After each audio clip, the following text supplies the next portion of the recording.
J'ai demandé le divorce. Une pauvre femme ne sert à rien, après tout.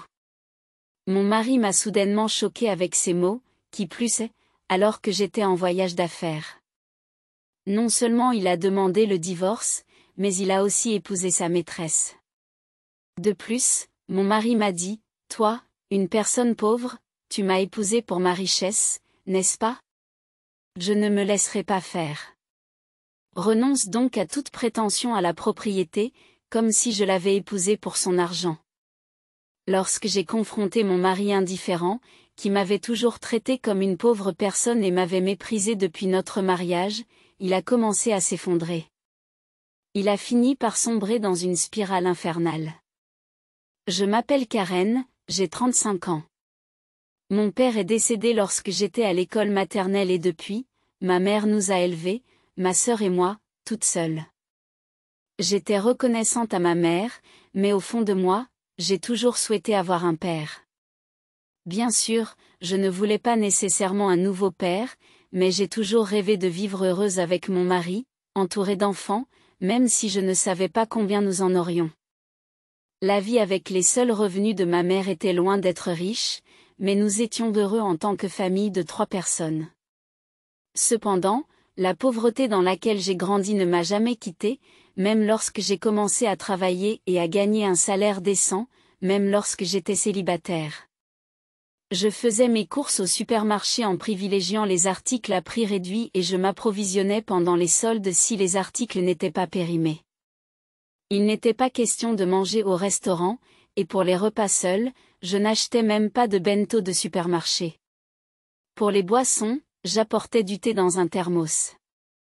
Avant même de m'en rendre compte, économiser de l'argent était devenu pour moi un véritable hobby. J'ai épousé mon mari, John. Il y a 4 ans. Nous nous sommes rencontrés par l'intermédiaire d'une connaissance et nous nous sommes bien entendus. Contrairement à moi, qui ai grandi dans la pauvreté, John a été riche dès son plus jeune âge et nos points de vue sur l'argent et les valeurs étaient complètement différents. Cependant, j'ai été attirée par sa gentillesse et le nouveau monde qu'il m'a fait découvrir. Nous avons commencé à nous fréquenter peu après notre rencontre et, comme j'avais plus de 30 ans et que j'étais impatiente de me marier, nous nous sommes unis en moins d'1 an. Nous avons décidé d'emménager dans mon appartement, qui était proche de nos 2 lieux de résidence. Il s'agissait d'un appartement subventionné par l'entreprise, donc le loyer était assez bon marché, l'une des raisons pour lesquelles nous l'avons choisi comme nouveau domicile. Après le mariage, j'ai continué à payer le loyer et John a participé aux autres dépenses. C'est ainsi que notre vie de couple a commencé. John avait une vision quelque peu traditionnelle des rôles des hommes et des femmes, estimant que les femmes devaient quitter leur emploi et s'occuper du foyer après le mariage et que les hommes devaient soutenir les femmes pendant qu'elles s'occupaient du ménage. À l'époque, avant notre mariage, il m'a suggéré de devenir femme au foyer, en me disant qu'il me soutiendrait. Il me voyait probablement comme une femme au foyer, douée pour la cuisine et le ménage, ce qui me rendait heureuse à ce moment-là. Je ne détestais pas les tâches ménagères, mais devenir une femme au foyer à temps plein n'était pas une option pour moi. Si je quittais mon emploi et devenais femme au foyer, nous devrions quitter cet appartement, car il est subventionné par l'entreprise.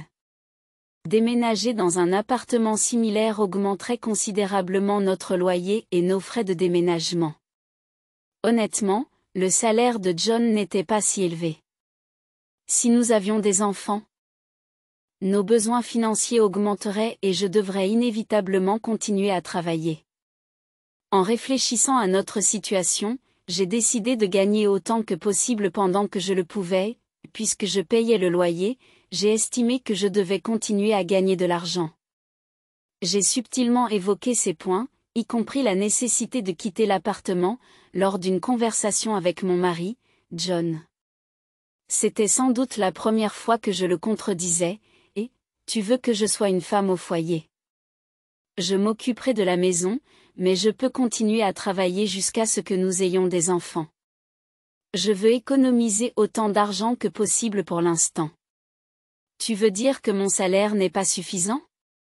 Ou tu veux juste plus d'argent à dépenser ? Les enfants coûtent cher et je veux économiser pour cela. C'est mieux d'avoir plus d'argent, n'est-ce pas? C'est vrai, votre revenu annuel est de 115 000 $. C'est vrai, ce n'est pas beaucoup, juste assez pour le loyer. Mais c'est mieux que rien. C'est mieux que de se prélasser à la maison. D'accord, mais ne te relâche pas sur les tâches ménagères. Je continuerai à travailler jusqu'à ce que nous ayons des enfants. Bien sûr, je m'occuperai aussi de la maison. Bien que certaines parties me mettent mal à l'aise, j'ai réussi à le convaincre de me laisser continuer à travailler, mais avec le recul, cela aurait pu le contrarier. Concilier le travail et les tâches ménagères s'est avéré plus difficile que je ne le pensais. J'étais employée à temps plein, et non à temps partiel. Je me levais tôt pour préparer le petit déjeuner, les boîtes repas pour nous deux, préparer le dîner et ranger la maison. En rentrant à la maison, je préparais le dîner, chauffais le bain et faisais la lessive. Honnêtement, nous n'avions pratiquement pas de temps pour notre couple et je commençais à me demander si c'était vraiment ce à quoi un mariage devait ressembler. D'un autre côté, John, qui se comportait comme un mari traditionnel, ne faisait absolument rien à la maison.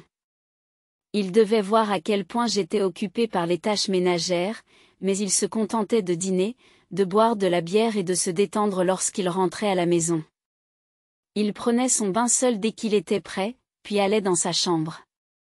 J'aurais aimé qu'il m'aide un peu, étant donné que je travaillais beaucoup, mais je ne pouvais rien dire, de peur qu'il me dise de quitter mon travail. Malgré son manque d'aide à la maison, j'espérais naïvement qu'il changerait une fois que nous aurions des enfants. Cependant, notre relation était devenue distante, ce qui rendait la perspective d'avoir des enfants peu probable. J'ai décidé d'en discuter avec John. Et, on devrait commencer à penser à avoir des enfants, non? Des enfants. Tu es plutôt énergique, alors que tu es fatigué par le travail et les tâches ménagères. Il ne s'agit pas de cela. Je veux avoir des enfants. Nous ne sommes pas mariés depuis longtemps. Ce n'est pas trop tôt pour avoir des enfants? Peut-être pour toi, mais j'ai déjà plus de 30 ans. Les femmes ont un temps limité pour avoir des enfants.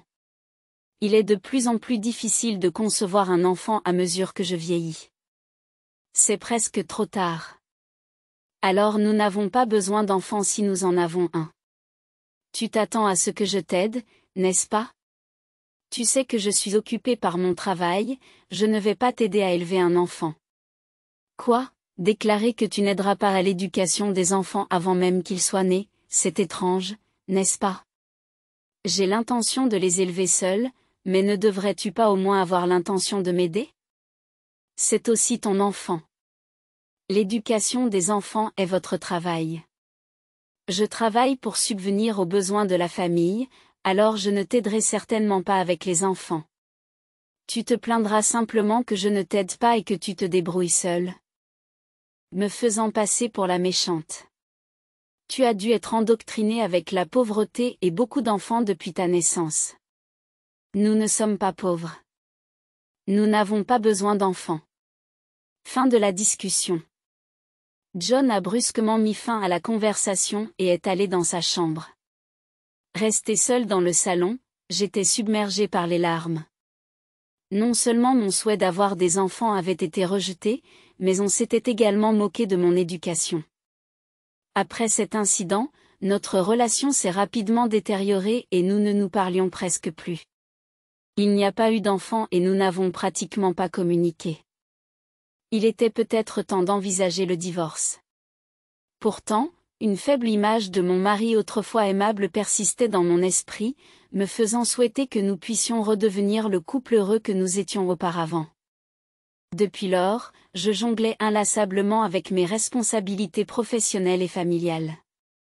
J'étais incroyablement occupée par diverses tâches. Finalement, j'ai pris en charge un projet important au travail, ce qui signifiait plus de voyages d'affaires et une plus grande distance avec John. Un jour, comme d'habitude, je lui ai parlé d'un voyage d'affaires à venir, mais sa réaction a été différente de toutes les autres fois. Je serai en voyage d'affaires pendant une dizaine de jours à partir de demain. Prends soin de toi, c'est un autre voyage. Vous travaillez toujours dur, prenez soin de vous, même si vous devez être fatigué. Il a fait preuve d'une gentillesse inattendue, contrairement à son habitude moqueuse. Il m'a même dit, en souriant, « Attends-toi à une grande surprise à ton retour. » J'avais renoncé à lui et j'étais résolu à prendre une décision intérieure. Mais son sourire a ébranlé ma détermination. Notre anniversaire de mariage approchait et je me suis dit qu'il avait peut-être une surprise à me faire. Malgré tout, j'espérais qu'il avait changé d'avis. J'ai même envisagé de revoir ma position s'il avait vraiment changé. Cependant, mon faible espoir a été brisé par un incident majeur. Lorsque je suis rentré chez moi 10 jours plus tard, j'ai été confronté à une première surprise, la porte d'entrée ne s'ouvrait pas. La clé n'entrait pas. Alors que je me débattais, John a parlé de l'intérieur. Karen, c'est vrai, elle est surprise. C'est la première surprise. J'ai changé les serrures, donc ta clé ne fonctionnera plus.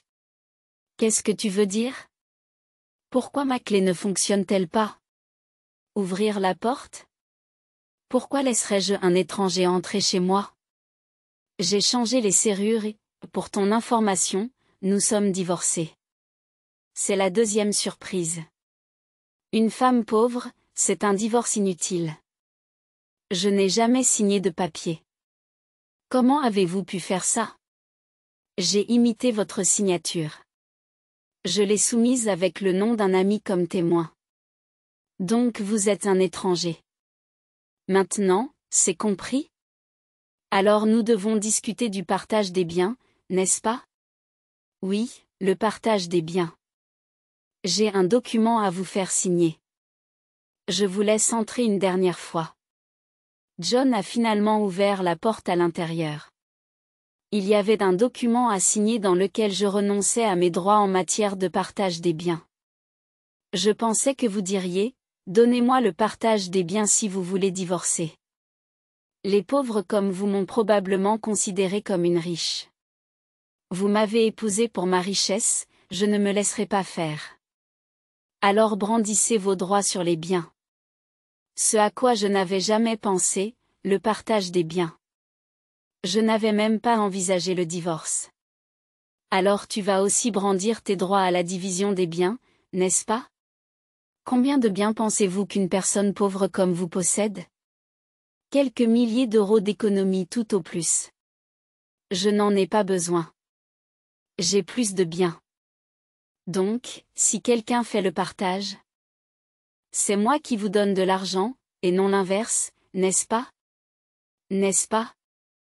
Eh bien, cela n'a pas d'importance. Modifions le document pour qu'il reflète la renonciation mutuelle aux droits de propriété et rendons-le public, ai-je rétorqué avec obstination. Ensuite, John a refait le document sur son ordinateur, décidant d'en faire un document public.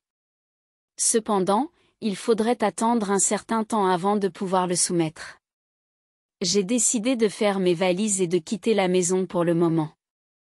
Alors que je partais, il m'a méprisé jusqu'à la fin. Tu es pauvre. J'ai pensé à jeter tes affaires pendant ton voyage, mais tu n'avais presque rien, tu portais toujours les mêmes vêtements, c'est typique des pauvres. La raison pour laquelle mes affaires étaient peu nombreuses à ce moment-là faisait délibérément partie de mon plan. La seule chose inattendue a été que John a changé les serrures à mon insu. Quelques jours plus tard, comme prévu, John, paniqué, a appelé Karen. Que as-tu fait? Qu'est-ce que tu veux dire? Je n'ai rien fait. Pourquoi es-tu paniqué? J'ai beaucoup de questions. D'abord, on m'a dit de quitter l'appartement. Oh, vous y viviez encore. C'est interdit. C'est un nouveau mois. Vous êtes en infraction, en infraction. Mais c'est ma maison, ça va? Tu as oublié? C'était un appartement de fonction que je louais. J'étais le titulaire du bail, donc tu ne peux plus y vivre. C'est ridicule. Comment as-tu pu faire ça? Je ne peux pas croire que tu ne savais pas. Ce n'est pas à moi qu'on doit reprocher de faire les choses par moi-même. Je ne t'ai pas dit que tu ne pouvais pas changer les serrures d'un appartement en location. C'est ma maison. Je peux changer les serrures si je veux.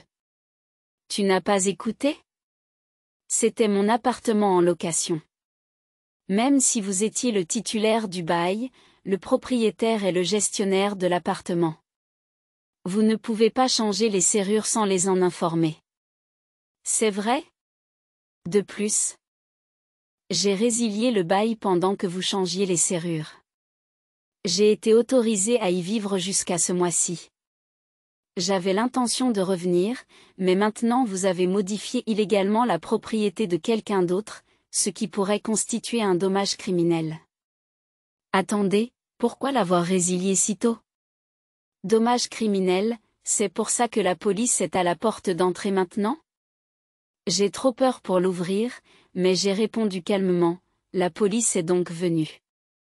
Ne vous inquiétez pas, ce n'est probablement pas pour violation de domicile ou dommage criminel. Il vaut mieux leur parler. Pourquoi? Je connais la police parce que je t'ai dénoncé pour avoir déposé toi-même les papiers du divorce. Il semble que vous ayez commis des délits tels que la falsification et l'utilisation frauduleuse d'un document privé. Les documents de divorce peuvent être déposés par une seule personne, mais seulement avec un accord mutuel et des signatures personnelles. Puisque John a imité ma signature et le témoin, il est évident qu'il s'agit d'un crime, mais il ne semblait pas conscient de sa culpabilité. J'ai continué à insister.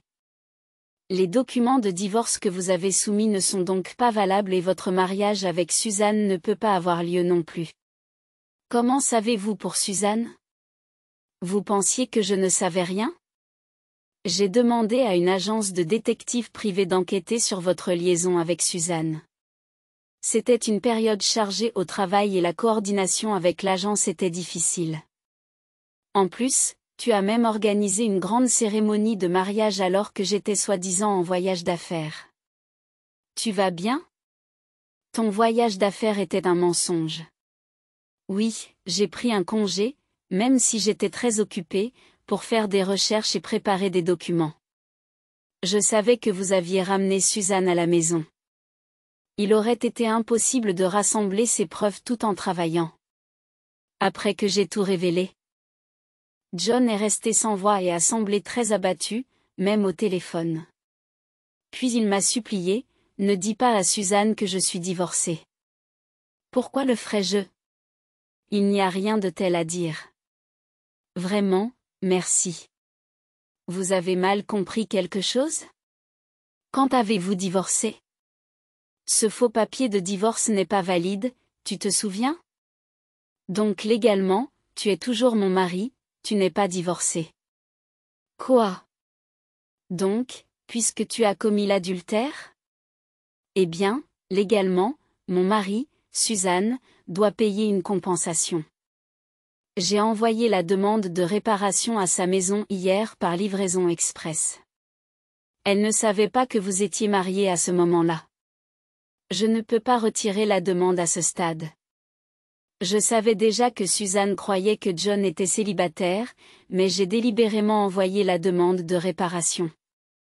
Suzanne ne m'a pas encore contactée, elle n'a peut-être pas reçu la lettre. Elle devrait arriver bientôt. Devrais-tu être au téléphone avec moi alors que tu dois aussi t'occuper de la police? Vous êtes occupé. J'ignorerai la police. Je ne serai pas arrêté. Je vais maintenant chez Suzanne pour récupérer la lettre, avant qu'elle ou sa famille ne puissent l'accepter. Il a ensuite raccroché. Il est probablement allé directement chez Suzanne pour attendre le facteur à la porte d'entrée. Je savais que ce serait vain, car la lettre avait été envoyée en recommandé à Suzanne uniquement. Quelques heures plus tard, John, dépité, m'a appelé. Selon lui, il y a eu un incident à l'arrivée du facteur. Enfin, je vais prendre cette enveloppe. Qui êtes-vous? Vous n'habitez pas ici, n'est-ce pas? Je suis pratiquement un résident ici. Comme je suis mariée, j'ai le droit de recevoir le courrier. Je vois, mais je ne peux pas vous donner cette enveloppe. C'est un courrier recommandé pour Suzanne. Seulement, quoi? Me la donner? Absolument pas. Si vous êtes si pressé, demandez la permission à Suzanne. Qu'est-ce qui se passe ici? Oh John, c'est quoi tout ce bruit? Qu'est-ce qui se passe? Ah, Suzanne? C'est un courrier recommandé pour toi. Cet homme a insisté pour le prendre. Désolé pour le dérangement. Maintenant, je vais partir. Qu'est-ce que c'est que ça? Une demande de réparation? John, vous étiez marié. Qu'est-ce qui se passe ici? Désolé, c'est juste que c'est une ex-femme d'il y a longtemps. J'étais gênée de le dire, je suis divorcée. Je suis désolée d'avoir gardé le secret, mais c'est étrange, n'est-ce pas? Nous ne sortons pas ensemble depuis longtemps. Et une demande de réparation. Si vous étiez divorcé avant que nous sortions ensemble, il ne devrait pas y avoir de problème, n'est-ce pas? Mon ex-femme est folle. Peut-être qu'elle demande réparation par dépit parce que je me suis mariée. C'est l'excuse qu'il a donnée. Mais un tel mensonge a été rapidement démasqué. L'enveloppe contenait une lettre que j'avais écrite, ainsi que mes coordonnées, de sorte que Suzanne m'a appelé directement. Lors de cet appel, je lui ai parlé de la liaison, du divorce non valide et du fait qu'ils avaient célébré un mariage alors qu'il était encore marié avec moi. Bien qu'ils aient eu une cérémonie de mariage, ils n'avaient pas encore soumis l'enregistrement du mariage.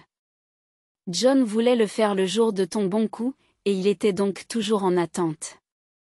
Il a probablement retardé l'enregistrement du mariage parce qu'il ne savait pas si le divorce avait été prononcé. Après avoir été démasqué, John s'est enfui de la maison de Suzanne et m'a recontacté sans vergogne. Comme j'avais encore quelque chose à lui dire, nous avons convenu de nous rencontrer dans un café voisin. Dès que je suis arrivée, John m'a dit Karen, s'il te plaît, retire la demande de réparation. Faisons comme si nous étions séparés depuis longtemps et officiellement divorcés. Maintenant, je peux m'excuser auprès de Suzanne d'avoir divorcé secrètement et peut-être le dissimuler. Tu penses que je suis désespérée de rester mariée avec toi? J'allais demander le divorce de toute façon. Mais comme tu m'as trompée, tu devras payer une réparation. Tu essaies juste de m'extorquer de l'argent, hein, typique des pauvres. Tu as un cœur si pauvre. Tu dis n'importe quoi. Selon ma réponse, tout peut changer. Il y a encore une option où nous ne divorçons pas. Si je dis non, tu ne peux pas le rejeter, ce qui veut dire que tu ne peux pas épouser Suzanne et que ton état civil sera dévoilé. Très bien, je paierai la réparation. Divorcez maintenant. Signez ici pour le partage des biens. Combien voulez-vous encore me prendre? La réparation devrait suffire. Rappelez-vous, nous étions d'accord pour renoncer à la division des biens, alors rendons ça officiel. D'accord, vous n'êtes pas aussi mauvais que je le pensais, merci. Nous sommes ensuite allés chez un notaire, avons établi un document public pour la réparation et le partage des biens, puis nous nous sommes rendus à l'hôtel de ville pour déposer les documents de divorce, finalisant ainsi notre divorce soulagé. J'ai échangé les derniers mots avec John, heureux que nous n'ayons pas à diviser les biens. Qu'est-ce que tu veux dire? C'est moi qui en profite, d'ailleurs, est-ce que tu as des biens? Après m'avoir versé une réparation, Suzanne demandera également des dommages et intérêts. Elle a parlé de vous faire payer les frais du mariage. C'est impossible. J'épouse Suzanne. Elle ne peut pas prétendre que nous sommes divorcés maintenant, donc il ne devrait pas y avoir de problème pour continuer à vivre dans un fantasme. Vous avez commis une fraude au mariage.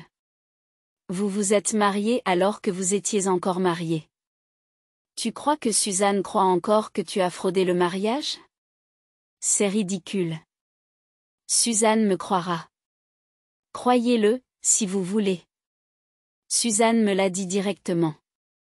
De plus, les invités à votre mariage n'ont-ils pas été payés en tant qu'acteurs? Vous leur devez encore quelque chose. Vous le saviez.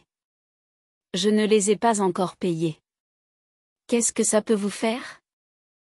Vous auriez pu prendre la division de la propriété et être mieux lotis. C'est ce que je voulais te dire. Même si nous avions divisé les biens, vous auriez bénéficié de plus d'avantages. De quoi parlez-vous? Pauvre femme, votre famille est pauvre et vous ne gagnez que 15 000 $ par an. C'est vrai, même si vous aviez une augmentation, ce serait à peine 20 000 $. Vous n'avez pas de biens. Vous n'arrêtez pas de me traiter de pauvre, alors j'ai pensé que vous vous trompiez.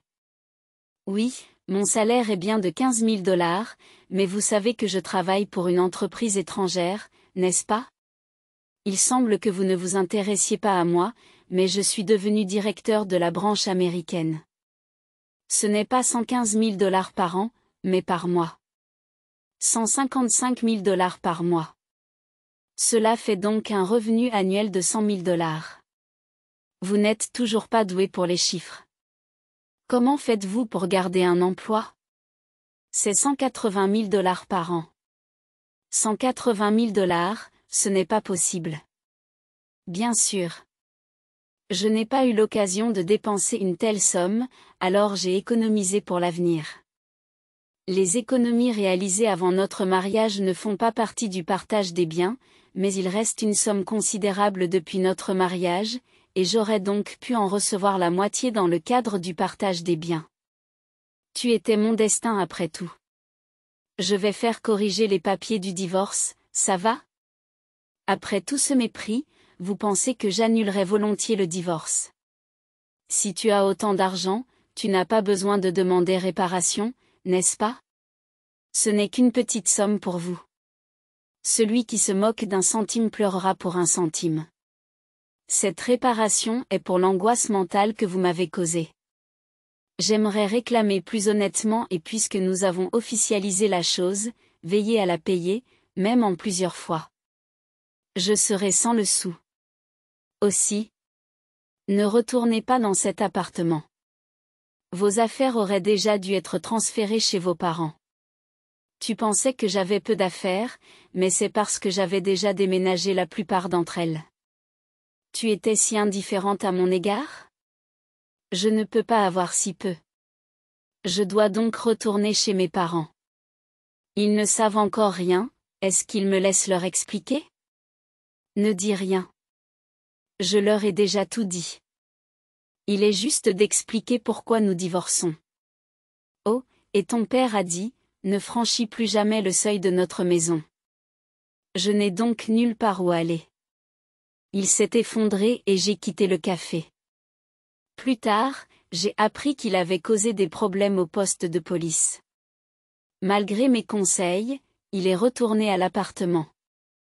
Il est resté assis sans but dans l'appartement vide jusqu'à ce que le gérant appelle la police et qu'il soit emmené. Je ne sais pas si c'était pour entrave à l'exercice des fonctions publiques, pour violation de domicile ou pour falsification des documents de divorce. Finalement, ses parents ont pris ses responsabilités. Après m'avoir parlé et avoir appris l'existence de Suzanne, ils ont décidé de s'excuser et de verser des dommages et intérêts à la famille de Suzanne avant toute chose. Ils sont allés chez Suzanne pour s'excuser, s'agenouillant devant sa famille. Ils ont tout réglé sans porter plainte pour fraude au mariage, payant même les frais de mariage. Je m'attendais à ce qu'ils intentent un procès et j'ai été déçu qu'ils ne le fassent pas. J'ai donc décidé d'intenter une action en justice contre lui pour avoir falsifié les documents du divorce. John a proposé un règlement, mais je n'ai pas retiré ma plainte. Je ne voulais pas qu'il pense que tout pouvait être résolu avec de l'argent. Je voulais qu'il soit condamné et qu'il comprenne la gravité de ses actes. Même si cela a coûté du temps et de l'argent, j'ai tout laissé à mon avocat, de sorte que cela n'a pas été trop lourd pour moi. Même si cela a pris du temps. JN, exposé pour ses actions et la fraude au mariage dans son entreprise, ne pouvait plus y rester. Après avoir été détenu par la police et s'être absenté sans permission, il a finalement été licencié.